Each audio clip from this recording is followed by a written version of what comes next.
there is some crazy news coming out of and surrounding Arsenal at the minute that I want to get your guys' thoughts and opinions on.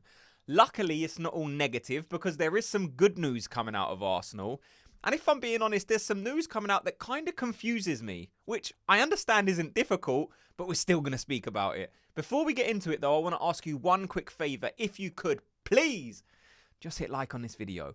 So we're going to start with the news that came out a couple of days ago, and that is that Gabriel Martinelli will be out for about 4 to 6 weeks, which is probably predictable because Arsenal stood still in the transfer window, and you know, as soon as you do that, something bad will happen. Basically, the next day, whack, Gabriel Martinelli pulls a hamstring, and it's just like, you're joking me. Not only did we have a poor summer, in many people's opinions, we had a terrible January, and then the injuries continue. You got no Jesus, you got no Saka, and now you got no Gabriel Martinelli. Just so frustrating at a time where so many Arsenal fans were just hoping this would be the moment where Arsenal take the initiative and really grab the transfer window, because it was there to take. I'm sure the deals were difficult, but there must have been a deal that Arsenal could do. Now, we are going to speak about some transfers a little bit later in the video, and maybe there's some good news surrounding it, but maybe there's some bad news as well. Look, I want to jump straight into the next bit that is causing some concern for a lot of Arsenal fans, and we've kind of heard for about a season and a half, these William Saliba to Real Madrid links. Like, they've been heating up. There's been kind of soft rumours floating about that Real Madrid are going to jump in and try and buy Saliba. So many fans were not buying it at the time. But now when you see kind of massive media outlets coming out and saying Real Madrid are making William Saliba their number one target, how does that make you feel as an Arsenal fan? What are your thoughts on William Saliba to Real Madrid? Are you worried? Because look, when you hear the reports, for me, I'm kind of like, well, of course they're going to want Saliba. He is the young best defender in the world. And then when you hear Fabrizio Romano come out and say Real Madrid are going to make him their top target, you start to think like, this is real, isn't it? Like, they're genuinely going to come in for Saliba. And this is the frustration for me, because it's like, if within the next season or so, Arsenal don't win something, you are going to have some of these players starting to look over their shoulders and thinking, well, what is out there for me to go and achieve with a different club? Like, you're going to have players like William Saliba, you're going to have Gabriel, you're going to have Odegaard, you're going to have Saka. Like, these are the main world-class players I'm looking at. And then you're going to have to start worrying about Lewis Skelly and Ethan Nwaneri. These are all players who have the potential to reach the very, very highest level in football. And if Arsenal are not able to match their what they want to win in their career, then you're going to start to have a problem. The agents are going to start to go in their ear and say, listen, Real Madrid want you, Barcelona want you, Bayern Munich want you. And these are clubs that are actually currently winning domestic titles and trophies and league titles and domestic cups. So Arsenal definitely have to be careful in the next season or so. Look, we're going to have to see what happens in the summer. My feeling would be maybe, hoping anyway, that William Saliba doesn't go anywhere this summer. Is it a fear I have in the back of my mind? I would have to say yes. Because if Arsenal lose Saliba, it's not just the player you have to replace, which is basically an impossible task, because there's no one, especially at the age, who can replace Saliba and is going to be as good, because Saliba is literally the best young centre-back in the world. So you're not going to replace him for a like-minded or like-level player, because there is no one out there. You're going to have to try and buy Rudiger from Real Madrid, who's on a similar level, which is just not going to happen. So if we lose Saliba, not only are you losing the quality, but you're sending the signal out there that Arsenal just aren't at the level needed to compete with these top clubs. If you're kind of a team who's there or thereabouts and other clubs come in and buy your best players, it kind of just puts the wrong feeling out there to say, like, you're just not that club. Like, you're not a Real Madrid. You're not a Manchester United when they done it with Van Persie. Like, there's been a perception around Arsenal for the last 10, 15 years that the very, very best players will get snapped up by the teams who are ready to actually start winning. Arsenal need to become that team very, very quickly. Otherwise, we're going to start running into these problems. You're going to have these clubs coming in for our good players. And it looks like we're going to face that problem in the next summer transfer window with William Saliba. Now, he's so young that I hope he signs at least another 4 or 5 year deal. And then it almost seems inevitable to me that if we don't start winning very, very soon, then a player like William Saliba is going to be almost impossible to hang on to. Like, even the most avid and passionate Arsenal fan has to understand that if we don't start winning, players like Saliba, Odegaard, maybe even Saka. With Saka, maybe it's slightly different because he came through the youth system and the love he have might trump the need for winning titles.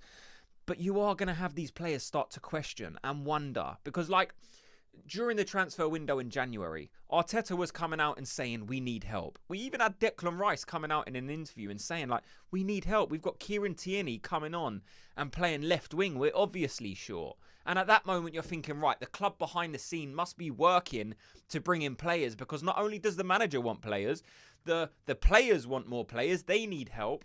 And then you stand still and you don't sign anyone. So it's not great. And then you kind of get fed the rubbish when the transfer window shuts of, oh, Arsenal are preparing for an unprecedented summer. It needs to be. There needs to be an unbelievable summer coming up. Because the amount of players that Arsenal is unprecedented.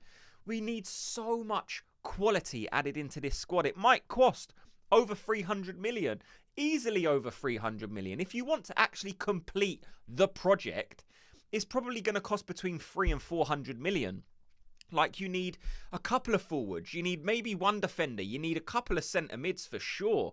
And that's without the departure of Thomas Partey and Jorginho. So there are so many players you need to replace. And then above that, you need to go and sign a star striker as well, who might cost between 100 and 150 million. And then you need another 5 or 6 players, world-class players on top of that. Can Arsenal even do that in one transfer window? I hope so. Because if they're putting out the suggestion that it's going to be an unprecedented summer, that's what I want to see. Over 300 million. Is that possible? I don't know. What does unprecedented mean? I don't know. But they're putting it out there. So we're just going to have to see and wait what happens. Because, look, it's frustrating. I understand it.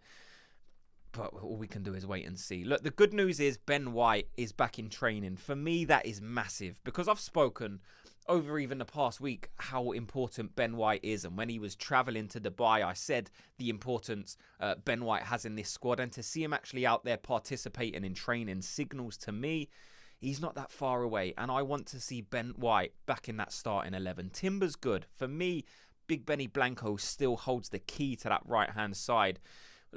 Like I said, he's part of that best right-hand side for Arsenal. When it's Ben White, Saka and Odegaard, you get the best out of that right-hand side. So the sooner Ben White comes back, for me, the better.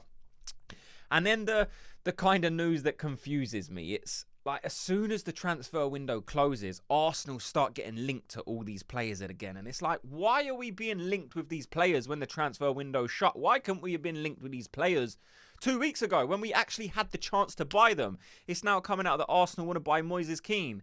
It's now coming out that Arsenal want to buy Diogo Jota. Liverpool are maybe willing to sell Diogo Jota because of his injury record, and Arsenal might be interested. And I'm thinking, am I reading this right? Is there something that I'm not fully understanding? Because why, if Liverpool are willing to sell a player because he's injury prone, should Arsenal think, right, that's the guy for us. That's the guy to change our fortunes. Injury prone. Woo! Sign me up. And that would be typical of Arsenal. We've got an injury prone Gabriel Jesus. We've got injuries flying around this squad. And if Arsenal are trying to pin their hopes on signing an injury prone Diogo Jota, I might just stop doing all these videos and just end everything, because there would be no point in me doing this and you supporting art. Like, what are we doing?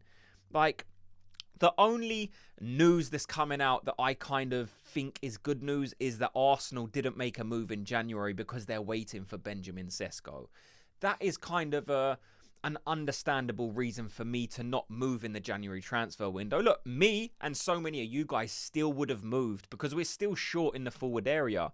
Okay, if you're not going to sign the striker because you're 100% signing Sesko in the summer, we still need a winger. Like, before the Martinelli injury, we still needed a winger. Even if you're bringing in a Trossard level player who's able to rotate and play certain games and chip in with goals and just do things in this Arsenal side. Like, you still should have done that in January, even if you're waiting to sign Benjamin Sesko next summer. So that's a bit of news I'm looking at and saying, right, if Arsenal are definitely signing Benjamin Sesko, then great. Because it's a profile that I like. It's a profile of player we've discussed on this channel so much. I've had conversations with you guys, and you've been telling me why you like Sesko and how much of a good player you think he would be at Arsenal. So, yeah, we're just going to have to wait to see what happens. I can't wait for football to get back up and running, because it's just like the FA Cup weekend was rubbish without Arsenal being involved in it. We've had the Dubai training camp. Hopefully that has the same effect as it did last season.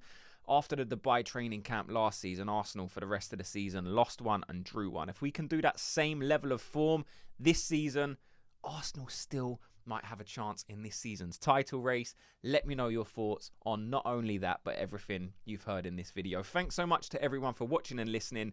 And before you go, like I said, do me a quick favor and just hit like and subscribe, and I'll speak to you all in tomorrow's video. Gooners, have a good day.